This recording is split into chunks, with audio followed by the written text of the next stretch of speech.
Olá, sejam todos muito bem-vindos à nossa segunda aula de latim.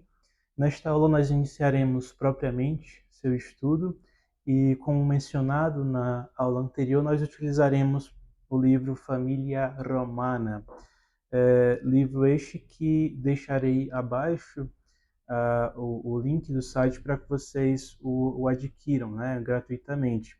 Ou vocês podem adquiri-lo comprando o material físico, ou vocês podem simplesmente baixar, né, o material digital também, que dá no mesmo, né? Realmente uma questão de preferência. Mas é importante, né, seja de maneira digital ou de maneira física, é fundamental que se tenha o material para que você consiga acompanhar aqui a leitura comigo, né? Então, o primeiro capítulo, capítulo primum, cujo título é Imperium Romanum, se inicia com uma imagem, né, antes do texto em si, né? E nesta imagem nós temos três palavras, que são insula, oppidum e fluvius. Nós veremos que essas três palavras estão em três gêneros diferentes do latim, né? O gênero feminino, insula, o gênero neutro, oppidum, e o gênero masculino fluvius, tá? E perceba-se que não poderia deixar de ser, né, não poderia ser diferente. O latim tem muitas palavras semelhantes às do português, o que facilita muito o nosso contato inicial com esse idioma, né, a nossa assimilação.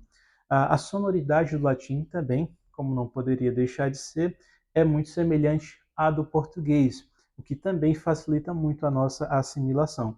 Inicialmente, gostaria de destacar só a ênfase que se dá no latim quanto à pronúncia do R, né? Capitulum primum, né? É um R que é mais forte, mais enfático do que a maior parte dos sotaques do português, tá bom? Há outras diferenças que nós veremos ao longo de nossa leitura. Além disso, em latim há também duas pronúncias principais, duas maneiras principais que nós podemos utilizar para emitir seus sons: a pronúncia eclesiástica e a pronúncia reconstituída. Esta última, como o próprio nome já diz, ela trata-se de uma reconstituição sonora do latim a partir dos idiomas que nós temos hoje, né, como o espanhol, o português, o italiano. E a característica principal desta pronúncia é que nós pronunciamos todas as letras, né? Enquanto que na pronúncia eclesiástica nós temos algumas contrações sonoras, como nós veremos, né? Há algumas diferenças, na verdade, entre essas duas pronúncias que nós iremos tratar ao longo das aulas, né? Eu posso fazer uma aula específica falando sobre essa diferença entre as pronúncias, é, seria um ambiente melhor para discutir essa questão, mas durante a leitura eu vou utilizar a pronúncia eclesiástica, tá bom? Mas vamos lá. Então, o primeiro parágrafo diz assim, veja só. Roma in Italia est, Italia in Europa est, Grecia in Europa est, Italia et Grecia in Europa sunt. Hispania quoque in Europa est, Hispania et Italia et Grecia in Europa sunt. Veja que aqui nós temos várias palavras, nomes de localidades, regiões, países, que são praticamente iguais ao português, né? Nós temos aqui Roma, Itália, Grécia, Espanha, Europa, né? E além dessas palavras de localidades, né, nós temos um verbo principal aqui, que é o verbo est, né? Este verbo é de caráter fundamental no latim, né? É equivalente ao nosso verbo ser, né? Apesar do est também ser utilizado muitas vezes no sentido de estar, né? Depende muito do contexto, né? É bem semelhante ao verbo to be do inglês, né? Que é utilizado dependendo da situação no sentido de ser, no sentido de estar, às vezes englobando esses dois sentidos, né? Diferentemente disso, o português tem dois verbos, né? O ser para determinadas situações e o estar para outras, né? em latim é est, somente para as duas situações, tá? Nós temos ainda a palavra in, né, que quer dizer em, e temos ainda neste primeiro parágrafo a palavra quoque, que quer dizer também, tá? Então, quando nós dizemos Espanha quoque in Europa est, nós queremos dizer Espanha também em Europa está, tá bom? E além do verbo est, nós vemos o verbo sunt, né, que na verdade é o mesmo verbo est, mas no plural, tá bom? Perceba que quando nós falamos Roma in Italia est, nós falamos de uma coisa só, Roma. Quando nós falamos assim, Itália et Grecia, nós falamos de duas coisas. Então nós não podemos falar est, nós falamos sunt, que é o seu respectivo plural, tá bom? Então nós podemos traduzir este primeiro parágrafo assim: Roma em Itália é ou está, né? Itália em Europa está, né? Ou fica. Nós podemos ainda traduzir o esta aqui com fica, né? Itália fica em Europa, nós podemos traduzir desta forma.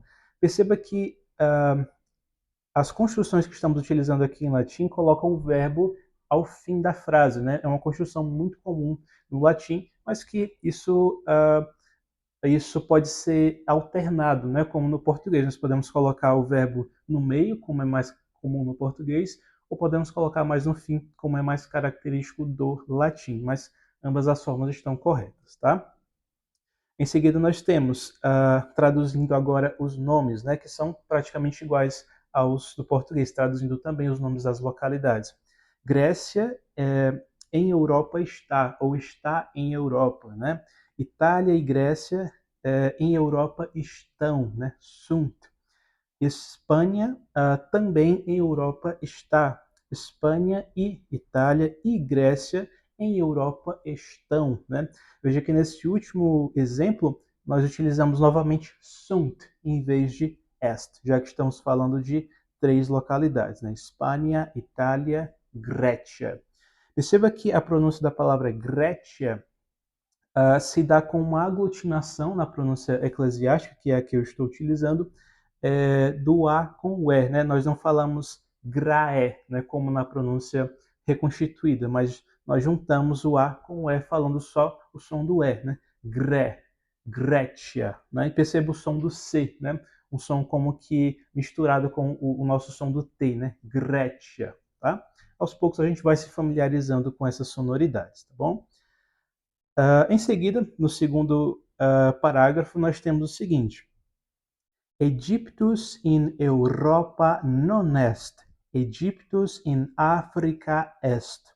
Gallia non in Africa est, Gallia est in Europa. Syria non est in Europa, sed in Asia.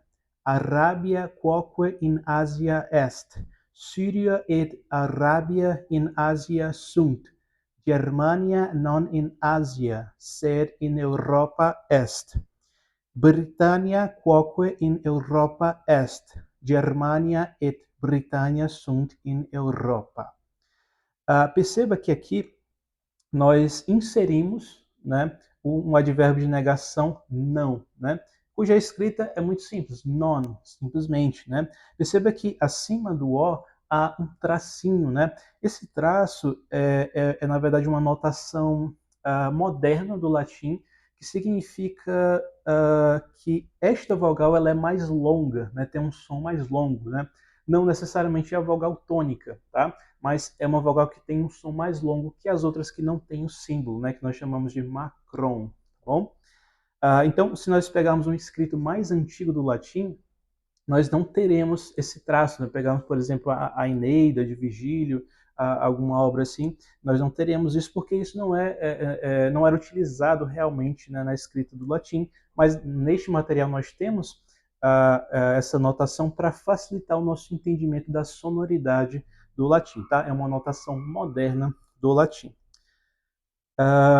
Além disso, nós temos ainda aqui a inserção da conjunção adversativa sed, que quer dizer mas. Por exemplo, na linha 6. No fim da linha 6 nós dizemos Síria non est in Europa, sed in Ásia. Veja que o sed aqui dá essa ideia de adversidade, de contrariedade. Então, nós temos uma conjunção adversativa. Síria não está em Europa, mas em Ásia. Né? Perceba ainda que a pronúncia do Y, a maneira eclesiástica, se dá emitindo o som do I, né? Mas projetando a boca como se nós fôssemos falar um U, né? Síria, desta forma, tá bom? Síria. Aqui novamente nós, na linha, agora linha 7, nós utilizamos novamente a palavra quoque, né, que é o também, como nós mencionamos anteriormente. Continuamos a utilizar o verbo ser no plural, né, que é o sunt, est, singular, sunt, plural. E de novidade nesse segundo parágrafo é isto, né? Vamos fazer a tradução dele, traduzindo também os nomes dos lugares, né? Veja só. Egito em Europa não está. Egito em África está.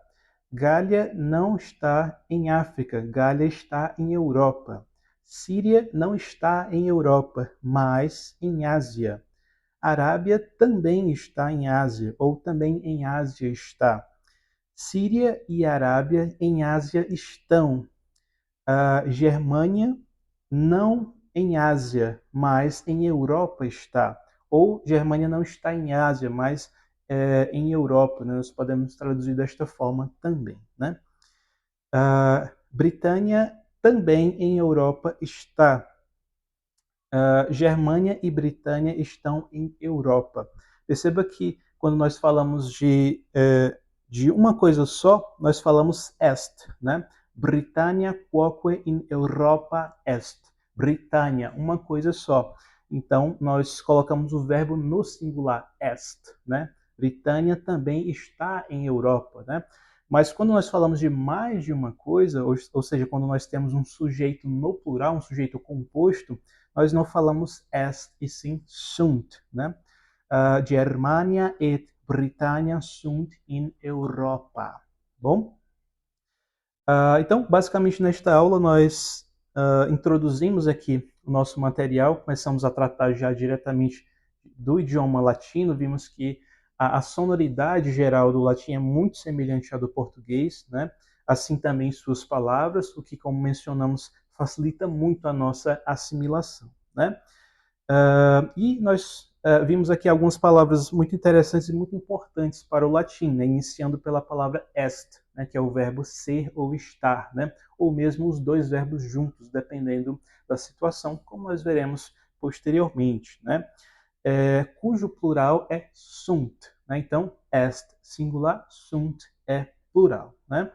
Vimos ainda a palavra quoque, né, que é a mesma palavra para também em nosso português. Vimos o advérbio de negação não, que é o non, né?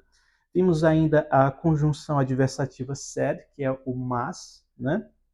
E no mais foi isso, né? Nós iremos continuar a partir da linha 11 na aula seguinte, tá? Então, caso tenham também alguma dúvida, fiquem à vontade para colocar nos comentários que a gente vai fazer o possível para ajudar, tá bom? Então, obrigado por assistir. Deus abençoe a todos.